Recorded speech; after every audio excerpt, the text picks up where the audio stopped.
से लिखे हुए नोट्स हैं। टॉपिक है परीक्षा के दौरान तनाव को कैसे काबू करें। और ये एक ऐसा टॉपिक है जिससे हम सब मतलब कभी ना कभी तो जरूर जूझते हैं। और ये नोट्स इसलिए खास हैं क्योंकि इनमें सिर्फ वो ज्यादा घंटे पढ़ने या टाइम टेबल बनाने जैसी आम बातें नहीं है। अच्छा।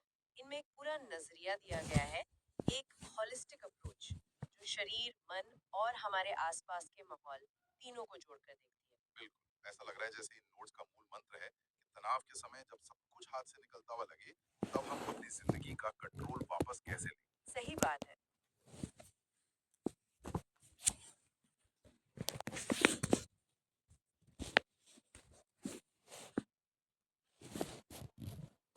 फिर हमारे मन की रणनीतियां और आखिर में अकेले लड़ने के बजाय सहारे का इस्तेमाल कैसे करें। ठीक है। तो नोट्स की शुरुआत होती है सबसे बुनियादी बात से, अपनी सेहत, समय और काम की देखभाल करें। The basics. हाँ, और इसमें वही बातें हैं जो हम शायद बचपन से सुनते आए हैं। अच्छी नींद लो, ठीक से खाना खाओ, रोज थोड़ी कसरत करो। नोट में एक लाइन लिखी है, ये चिंता से निपटने का सबसे अच्छा तरीका है। बिल्कुल। अब सवाल ये है कि अगर ये इतना ही आसान और जरूरी है तो स्ट्रेस आते ही सबसे पहले हम इन्हीं चीजों को करना क्यों छोड़ देते हैं। ये बहुत अच्छा सवाल है और इसका जवाब है क्योंकि एक तरह का जाल है। तनाव की स्थिति में हमारा शरीर फाइट या फ्लाइट मोड में लगता है कि सामने कोई बहुत बड़ा खतरा है। उस वक्त दिमाग की प्रायोरिटी होती है जान बचाओ। उसे नींद, पौष्टिक खाना या कसरत, ये सब फिजूल की चीजें लगती हैं। और शायद इसलिए हम जंक फूड या फोन जैसी चीजों की तरफ भागते हैं। वो एक क्विक फिक्स जैसा लगता है। एग्जैक्टली।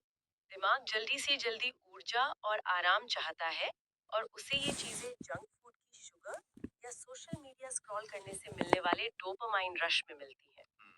लेकिन ये एक उधार की ऊर्जा है जो बाद में हमें और ज्यादा थका हुआ और चिंतित महसूस कराती है। असल में नींद, पोषण और व्यायाम ही वो असली हथियार है जो स्ट्रेस हार्मोन कोर्टिसोल को नेचुरल तरीके से कम करते हैं। अरे वाह, इसमें तो पोस्चर यानी हमारे बैठने के तरीके की भी बात की गई है। ये मैंने कभी सोचा नहीं था कि हमारे बैठने के तरीके का तनाव से इतना सीधा कनेक्शन हो सकता है। होता है, बिल्कुल होता है। लिखा है कि सही पोस्चर रखने से कंधों और जबड़े में जमा हुआ तनाव कम होता है और घंटों तक झुके हुए पड़ने से ये समस्या बढ़ जाती है।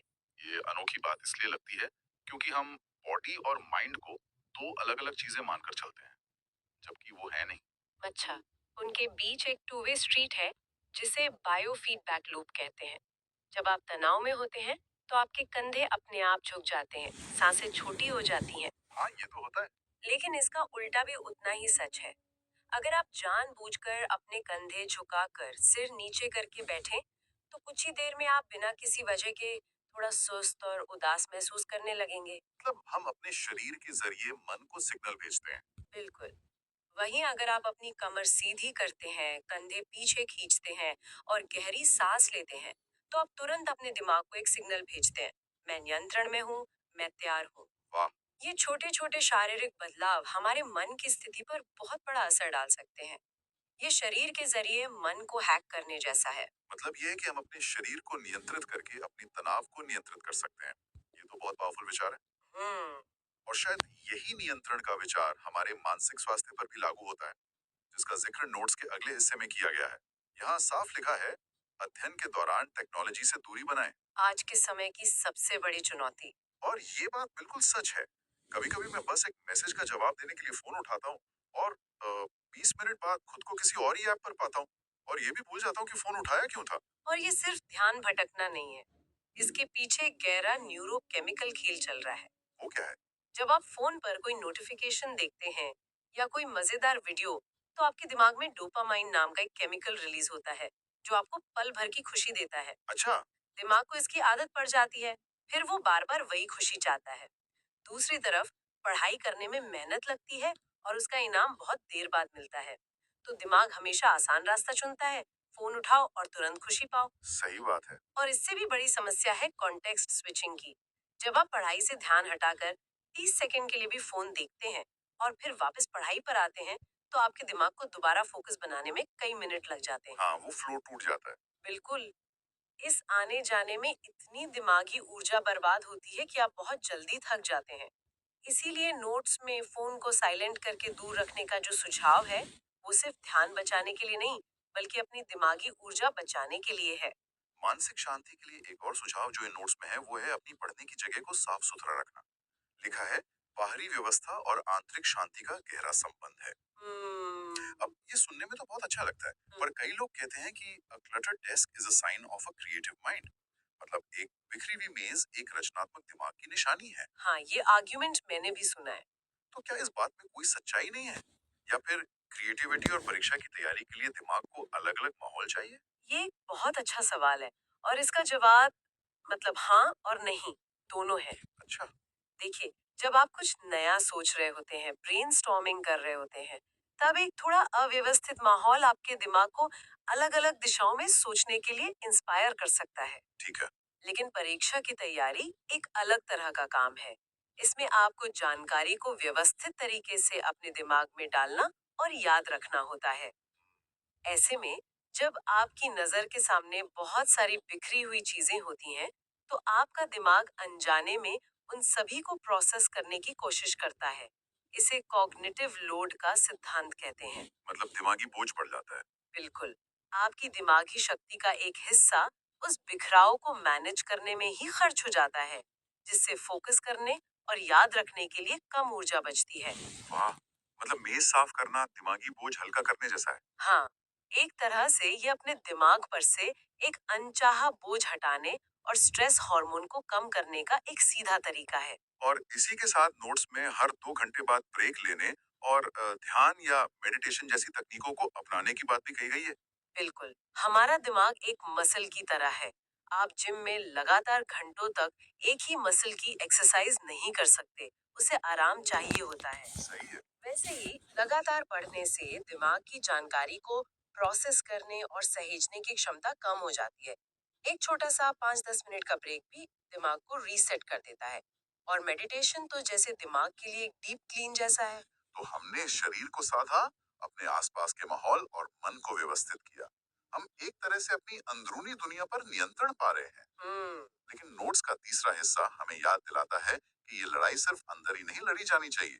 इसमें बाहर की दुनिया से, यानी दूसरे लोगों से जुड़ने पर भी बहुत जोर है। हाँ, जो कि बहुत जरूरी है। कहा गया है कि पॉडकास्ट या टेड टॉक सुने और दोस्तों से मदद मांगे। हाँ, क्योंकि तनाव की एक प्रवृत्ति होती है कि वो हमें अकेला कर देता है, आइसोलेट कर देता है। सही कहा। हमें लगने लगता है कि हमारी समस्या सबसे बड़ी है और कोई इसे नहीं समझेगा।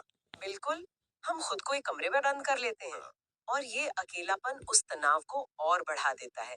नोट्स हमें इसका ठीक उल्टा करने को कह रहे हैं। मतलब बाहर निकलो, बात करो। हाँ, जब आप कोई प्रेरक पॉडकास्ट या टेड टॉक सुनते हैं, तो आपको ये एहसास होता है कि दूसरे लोगों ने भी बड़ी-बड़ी चुनौतियों का सामना किया है और उन पर जीत हासिल की है। एक उम्मीद मिलती है। हाँ, एक उम्मीद, एक नया नजरिया और किसी दोस्त से बात करना, वो तो साइकोलॉजिकली बहुत पावरफुल है। जब हम अपनी चिंता किसी को बताते हैं, तो सिर्फ बताने भर से ही उसका बोझ आधा हो जाता है। इसे को रेगुलेशन कहते हैं, जहाँ किसी दूसरे इंसान की शांत और सहानुभूति भरी मौजूदगी हमारे नर्वस सिस्टम को भी शांत करने में मदद करती है। और इसी जुड़ाव का एक और रूप इन नोट्स के आखिर में बताया गया है, जो शायद सबसे ज्यादा प्राइवेट है। अच्छा। नोट कहता है, अपनी भावनाओं और विचारों को जानने का सबसे अच्छा तरीका लिखें, यानी जर्नलिंग। ओह, ये तो मेरा पसंदीदा तरीका है। इसमें किसी और की जरूरत नहीं, बस एक कागज और कलम चाहिए। और ये किसी जादू से कम नहीं है। हमारे मन में जो चिंता वाले विचार होते हैं ना, वो अक्सर बिना किसी शक्ल के धुंधले और बहुत बड़े लगते हैं। हाँ, एक दूसरे में उलझे हुए। बिल्कुल, वो हमें डराते हैं, लेकिन जैसे ही आप उन्हें कागज पर उतारते हैं, आप उन्हें एक आकार दे देते हैं, एक नाम दे देते हैं। ये प्रक्रिया दिमाग के लिए एक बाहरी हार्ड ड्राइव की तरह काम करती है। मतलब सारा उलझा हुआ डेटा बाहर निकलकर व्यवस्थित हो जाता है। Exactly exactly. विज्ञान में इसे अफेक्ट लेबलिंग कहते हैं। जब आप अपनी भावनाओं को नाम देते हैं और लिखते हैं, तो ब्रेन स्कैन में ये देखा गया है कि दिमाग के डर वाले हिस्से यानी अमिगडाला की एक्टिविटी कम हो जाती है। अच्छा। आप अपने विचारों से एक कदम पीछे हटकर उन्हें देख पाते हैं और समझ पाते हैं कि कौन सा डर असली है और कौन सा सिर्फ मन का बनाया हुआ है। तनाव तुरंत कम महसूस होता है। तो अगर मैं इन सभी बातों का सार निकालूं, तो ये निकलता है कि परीक्षा का तनाव सिर्फ किताबों या सिलेबस का तनाव नहीं है, नहीं, बिल्कुल नहीं। ये एक बहुआयामी चुनौती है और इससे निपटने का तरीका भी वैसा ही होना चाहिए जिसमें हम अपने शरीर का ध्यान रखें, अपने मन को साधें और अपने रिश्तों की ताकत को समझें। बिल्कुल। ये तीनों स्तंभ एक दूसरे को सहारा देते हैं और इन सभी रणनीतियों के केंद्र में एक ही शक्तिशाली विचार है, नियंत्रण की भावना को वापस पाना। कंट्रोल की भावना। हाँ, तनाव हमें तब सबसे ज्यादा जकड़ता है जब हमें लगता है कि चीजें हमारे हाथ से निकल रही हैं। हेल्पलेस महसूस करते हैं। सही कहा। लेकिन ये नोट्स हमें याद दिलाते हैं कि हम असहाय नहीं हैं।